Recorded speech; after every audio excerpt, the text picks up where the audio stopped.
हैं और पूरा शहर अभी भी सो रहा है, लेकिन एक बड़े व्यापारी के घर में एक घंटी बजती है और दरवाजा खुलता है और सामने खड़े हैं इनकम टैक्स के अधिकारी यानी कि इनकम टैक्स ऑफिसर। और उनके हाथ में है एक सरकार का आदेश और पीछे है उनकी पूरी टीम।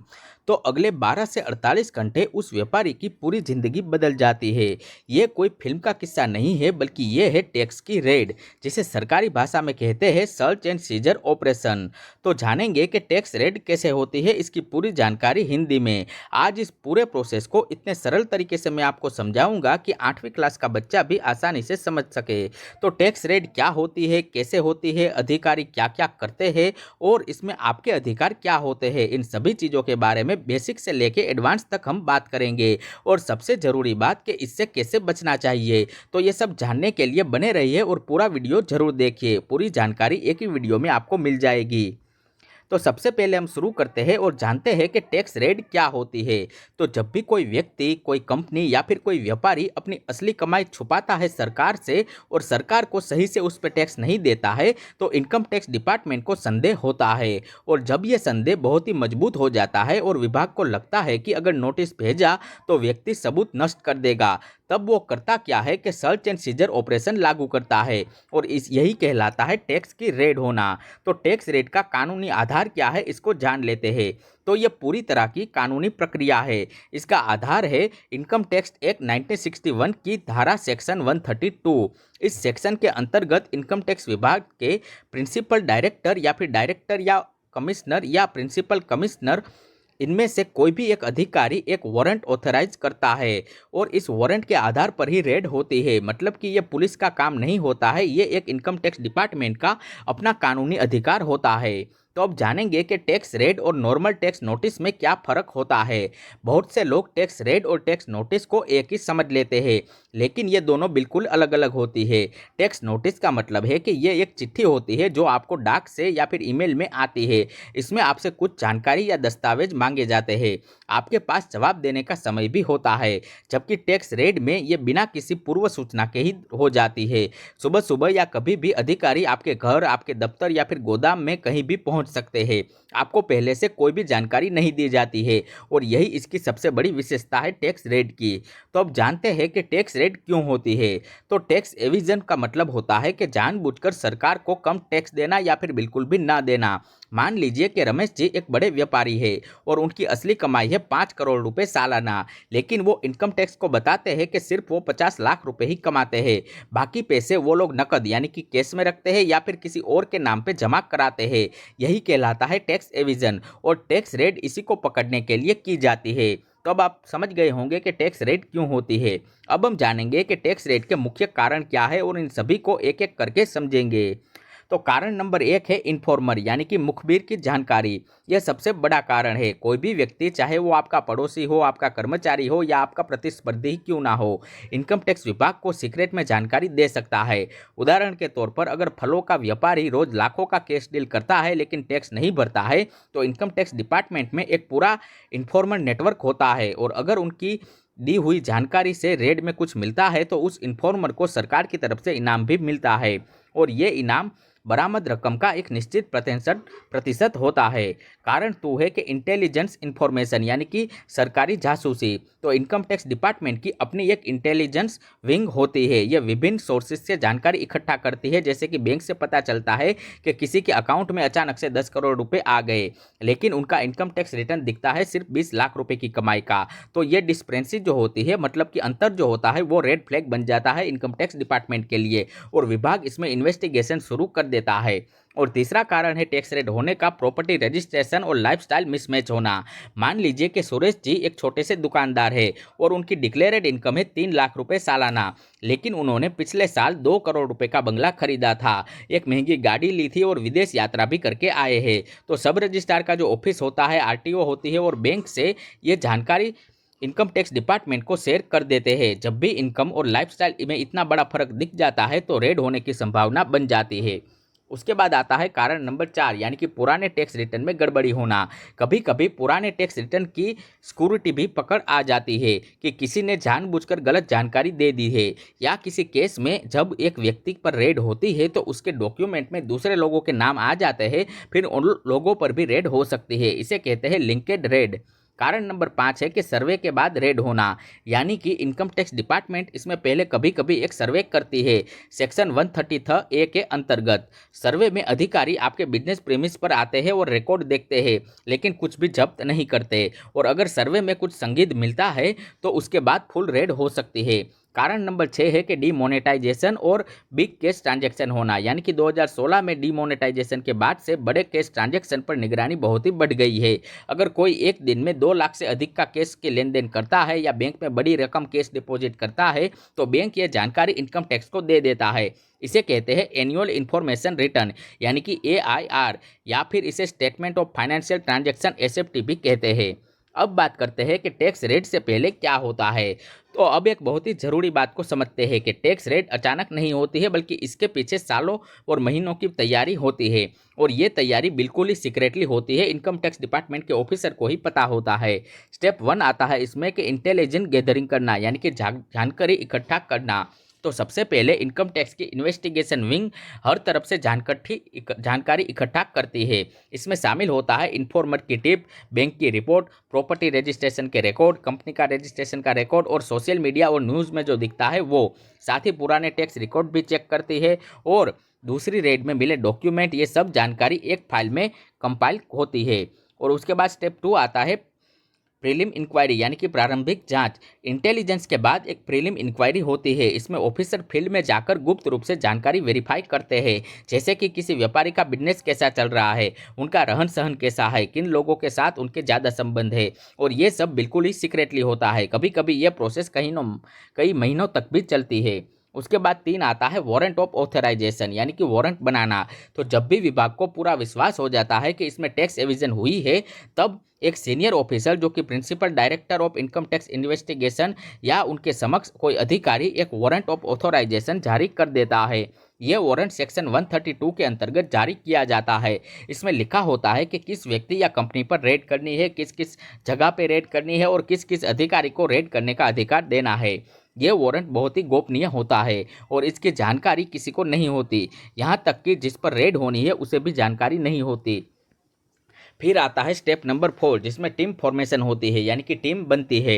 रेड के लिए एक पूरी टीम बनाई जाती है और इस टीम में होते हैं ऑथोराइज ऑफिसर जो कि रेड का नेतृत्व करते हैं। उसके बाद होते हैं पंचास, यानी कि विटनेस, जिसे आप गवाह भी कह सकते हैं। ये स्थानीय लोग होते हैं जो गवाही देते हैं। उसके बाद तीसरे होते हैं सपोर्ट स्टाफ, यानी कि अन्य अधिकारी और कर्मचारी। जरूरत पड़ने पर पुलिस की मदद भी ली जा सकती है, लेकिन आमतौर पर पुलिस रेड में घर के बाहर रहती है और टीम को बिल्कुल आखिरी वक्त पर रेड की लोकेशन बताई जाती है ताकि कोई भी जानकारी लीक ना हो सके। तो स्टेप 5 आता है टाइमिंग का, यानी कि समय का चुनाव करना। यानी कि टैक्स रेड आमतौर पर सुबह तड़के 5 बजे से 7 बजे के बीच ही होती है, और इसी कारण से इस वक्त लोग घर पर ही होते हैं। व्यक्ति नींद में होता है तो सोचने का समय उसे कम मिलता है और डॉक्यूमेंट हाइड करने का वक्त भी नहीं मिलता। हालांकि रेड दिन में किसी भी समय हो सकती है और एक बार शुरू होने के बाद रात को भी जारी हो सकती है। अब बात करते हैं कि टैक्स रेड कैसे होती है। तो अब सबसे महत्वपूर्ण भाग में हम आ गए हैं कि रेड के दिन एक एक मिनट में क्या होता है, इसे हम समझते हैं। तो फेज़ 1 होता है, रेड शुरू होती है। उसमें आती है सबसे पहले एंट्री, यानी कि अधिकारी आपके घर या दफ्तर में पहुंचते हैं। वो दरवाजा खटखटाते हैं और अपना परिचय देते हैं। वो आपको वारंट ऑफ ऑथोराइजेशन भी दिखाते हैं। अगर आप दरवाज़ा नहीं खोलते हैं तो अधिकारियों को कानूनी अधिकार है कि वो दरवाज़ा तोड़ के अंदर आ सकते हैं। हाँ, ये बिल्कुल भी लीगल है। जब वो अंदर आ जाते हैं तो सबसे पहले तो वो पंचास, यानी कि गवाहों को बुलाते हैं। पंचास ये आमतौर पर आपके पड़ोस के या उस इलाके के 2 लोग होते हैं जो पूरी रेड में गवाही की भूमिका निभाते हैं। उसके बाद आता है फेज़ 2, जिसमें प्रीमिस की सीलिंग होती है, यानी कि जगह को बंद कर देते हैं। रेड शुरू होते ही घर या दफ्तर के सभी एग्जिट डोर बंद कर दिए जाते हैं। कोई भी व्यक्ति, चाहे घर का सदस्य हो, नौकर हो या कर्मचारी हो, बिना अनुमति के बाहर नहीं जा सकता है। मोबाइल फोन्स भी तुरंत अपने पास ले लिए जाते हैं। किसी को भी कॉल करने की अनुमति नहीं होती शुरुआत में। ये इसलिए किया जाता है ताकि कोई किसी और को अलर्ट ना कर सके। उसके बाद आता है फेज़ 3, जिसमें पर्सनल सर्च, यानी व्यक्तिगत तलाशी ली जाती है। तो घर में में मौजूद सभी लोगों की पर्सनल सर्च शुरू होती है। महिलाओं की तलाशी केवल महिला अधिकारी ले सकती है और ये कानूनी अधिकार है। साथ ही कैश, ज्वेलरी, पासबुक, कार्ड्स ये सब चेक होते हैं। अगर किसी के पास अधिक कैश है जिसका कोई हिसाब नहीं है तो वो तुरंत नोट कर लिया जाता है। उसके बाद आता है फेज 4 जिसमें प्रीमिस सर्च होता है, यानी कि पूरे परिसर की तलाशी ली जाती है। अब अधिकारी पूरे घर या दफ्तर की तलाशी लेते हैं। वो हर कमरे में जाते हैं, अलमारियाँ, ड्रॉवर, तिजोरी, लॉकर ये सब खोलते हैं। अगर तिजोरी का पासवर्ड आप नहीं देते हैं तो लॉक स्मिथ्स को बुलाया जाता है, जिसमें hidden room, false wall, under ground space, अनुभवी ऑफिसर इन सब की जांच करते हैं।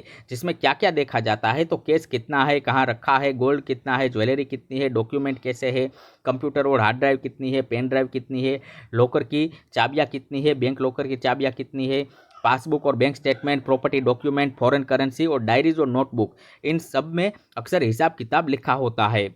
उसके बाद आता है फेज 5 यानी कि जब्ती करना।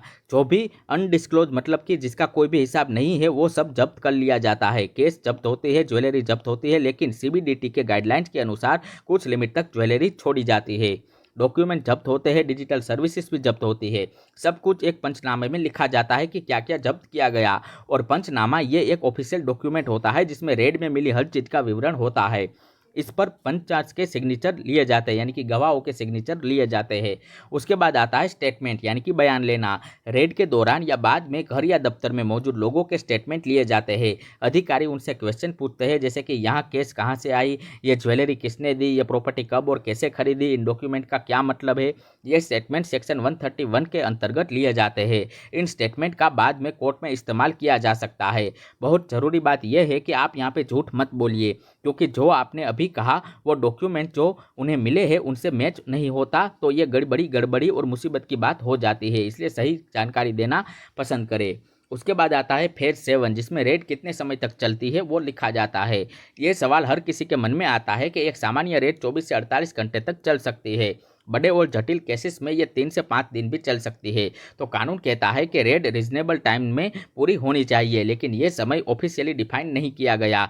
रात को रेड रोकी जा सकती है लेकिन प्रीमियम सील रहता है। अगले दिन सुबह रेड फिर से शुरू कर देते हैं। आपके कानूनी अधिकार क्या है रेड के दौरान, इसको भी हम समझ लेते हैं। तो ये सेक्शन बहुत ही महत्वपूर्ण है और अगर आपके घर में रेड हो तो आपको पता होना चाहिए कि आपके कौन कौन से अधिकार है। तो पहला अधिकार आपका है वारंट देखने का अधिकार। आपको पूरा अधिकार है कि आप वारंट और ऑथराइजेशन मांगे और उसे पढ़े।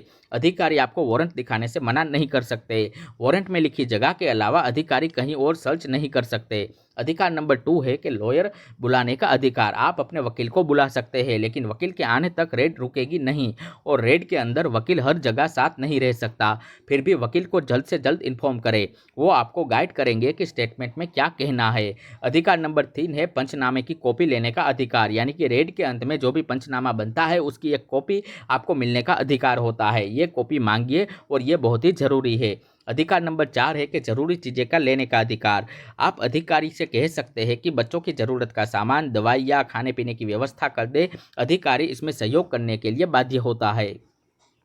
अधिकार नंबर 5 है कि सीजेड आइटम की लिस्ट लेने का अधिकार। जो भी चीज़ें उन्होंने जब्त की है उनकी पूरी लिस्ट आपको दी जानी चाहिए। अगर नहीं दी जा रही तो आप उनसे मांग सकते हैं। अधिकार नंबर 6 है कि स्टेटमेंट में सहयोग लेकिन दबाव में नहीं। आप पर मेंटल या फिजिकल प्रेशर नहीं डाल सकता कोई भी अधिकारी। अगर आपको कोई आंसर नहीं पता तो आप आई डोंट नो या मुझे याद नहीं कह सकते हैं। कोई भी स्टेटमेंट देने के लिए फोर्स नहीं कर सकता। क्या नहीं करना चाहिए इसे भी हम जान लेते हैं। तो रेड के दौरान कुछ गलतियां बहुत महंगी पड़ सकती है, इसलिए कभी भी अधिकारियों से झगड़ा मत कीजिए, डॉक्यूमेंट छुपाने की कोशिश मत कीजिए, केस या डॉक्यूमेंट नष्ट मत कीजिए और पैनिक में कुछ भी साइन मत कीजिए। हमेशा पढ़ के ही साइन करें। साथ ही ब्राइब देने की सोचिए भी मत, क्योंकि ये सबसे बड़ी गलती हो सकती है। अब बात करते हैं कि रेड के बाद क्या होता है। तो रेड खत्म हो जाती है और उसके आगे क्या होता है ये समझना भी उतना ही जरूरी है। तो इसमें होता है आंकलन, यानी कि रेड में जो भी डॉक्यूमेंट और एविडेंस मिले हैं, यानी कि सबूत मिले हैं, उनके आधार पर इनकम टैक्स डिपार्टमेंट एक असेसमेंट करती है और वो कैलकुलेट करती है कि आपकी असली इनकम क्या थी और आपने कितना टैक्स छुपाया है। साथ ही पेनल्टी और इंटरेस्ट मिलाकर कुल कितना बनता है ये नोटिस आपको भेजा जाता है। उसके बाद आता है डिमांड नोटिस। असेसमेंट के बाद एक डिमांड नोटिस आता है, उसमें लिखा होता है कि आप पर कितना टैक्स बकाया है, पेनल्टी कितनी है और इंटरेस्ट कितना है। ये सब मिलाकर कभी कभी टैक्स का 200 से 300% तक भी हो सकता है। उसके बाद होती है अपील। अगर आपको लगता है कि विभाग ने गलत असेसमेंट की है तो आप उन पर अपील कर सकते हो। पहले कमिश्नर ऑफ इनकम टैक्स में अपील के पास, फिर इनकम टैक्स एपलेटेड ट्रिब्यूनल यानी कि ITAT के पास, फिर आप हाई कोर्ट भी जा सकते हो और अंत में सुप्रीम कोर्ट तक भी जा सकते हो। यह प्रक्रिया लंबी है लेकिन न्याय का रास्ता खुला रहता है। उसके बाद आता है मुकदमा। तो गंभीर मामलों में जहां पे बहुत बड़ी टैक्स एविजन होती है वहां income tax department criminal prosecution भी कह सकती है, यानी कि सेक्शन 2276C के अंतर्गत टैक्स एविजन के लिए 7 साल तक की जेल भी आपको हो सकती है। ये तब होता है जब मामला बहुत ही बड़ा हो या जानबूझकर झूठे डॉक्यूमेंट बनाए गए हो तब।